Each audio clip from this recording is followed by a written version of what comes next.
The arbitrage strategy for property consultants. What is it and how can you use it to grow your business? That's what we're talking about in this video. With most of the other strategies we talk about, we're talking about ways to grow the business in terms of its sales or growing its team. But there's another more important side to growing a business, and that is how to grow shareholder value. Now, I've talked in a few of my other videos about Richard Branson and Virgin, but to demonstrate my point with this strategy, I want to share a story about Virgin.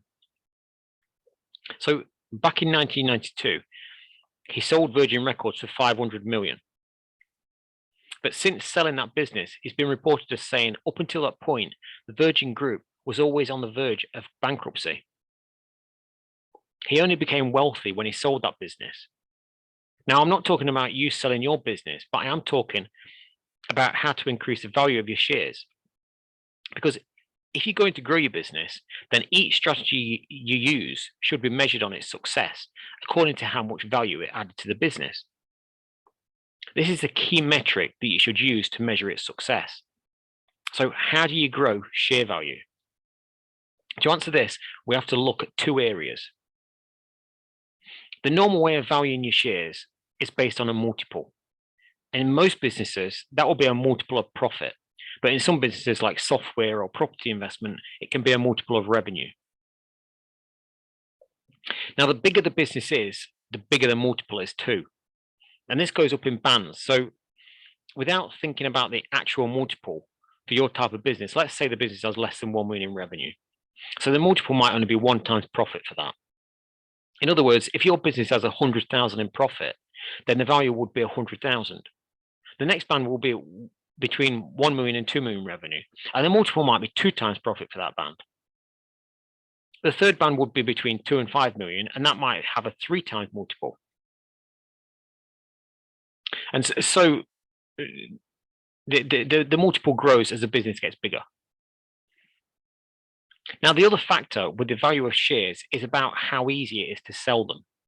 The easier it is to sell a share in a business, the more valuable it is because you can remove any risk from owning it. So to increase the ease of selling the shares, you have to have a market of buyers, and it has to be easy to buy and sell those shares. If you think of a small business, it's very difficult to sell your shares. And sometimes you might not want to sell all of your shares. You might only want to sell 10% just to give you some extra cash. But that's very hard to do in the average small business because there just isn't that marketplace there to do that. So looking at this from the opposite end of the scale, let's take a look at a publicly traded company on the London Stock Exchange. Well, those shares might be valued at a 30 or 40 times multiple compared with a small business on a 3 times multiple. And apart from scale, it's also about how easy the shares are to buy and sell. And if I buy shares in a public company like BT or Vodafone this morning, I can sell them again 10 minutes later if I need to.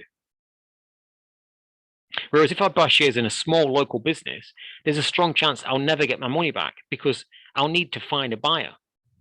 So if you know these two variables and what influences the value of your shares, how can you use this information to get what you want?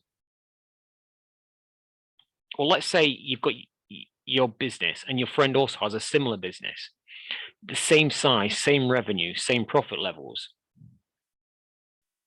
Well, if you put these together, that would mean you've jumped into the next band multiple. So you might have jumped from the 3 times multiple into the 4 or 5 times multiple without actually doing anything. Both businesses are exactly the same. All that you've done is package them up together as a larger entity. And rather than valuing the businesses individually, it's now this larger entity that's being valued. Likewise, let's say you've got 5 or 6 companies of similar size, and put all of these into this package structure. This could mean going from a 3 times multiple up to a 10 times multiple. That means trebling the value of your shares without changing anything inside of any of those businesses. And these companies don't need to be sharing staff or merged into the same office. They just continue operating as independent businesses within this envelope structure that you've created. Now, if you then take this package structure and list it on the stock market as a public company, the multiple jumps again. In this case, it would jump from a 5 times multiple up to a 8 or 10 times multiple. It sounds crazy and almost too good to be true, but it's how you can manipulate the system to drastically change the value of the company. But the benefit of having public shares is you can sell off small chunks to get extra cash when you need it. Or you can borrow very cheaply against those shares to buy yourself a yacht or a new Ferrari if you want. And that's what makes the shares so much more valuable. I'm not saying this would be best for your situation, but what I'm trying to show you is that these are the variables to increase the value of the shares. So by making you aware, you can use them yourself to get what you want. We do have a product that works with business owners on this strategy, which we've done other videos on. So if you are interested in this type of model, then check out those other videos. Or if you've got a couple of companies that you could use this strategy in, then message me and we can talk about it, how to put it together. And if it's got more than $500,000 in profit combined, we can also talk about the process of making it a public company. But that's how you use the arbitrage strategy to grow your property consultancy.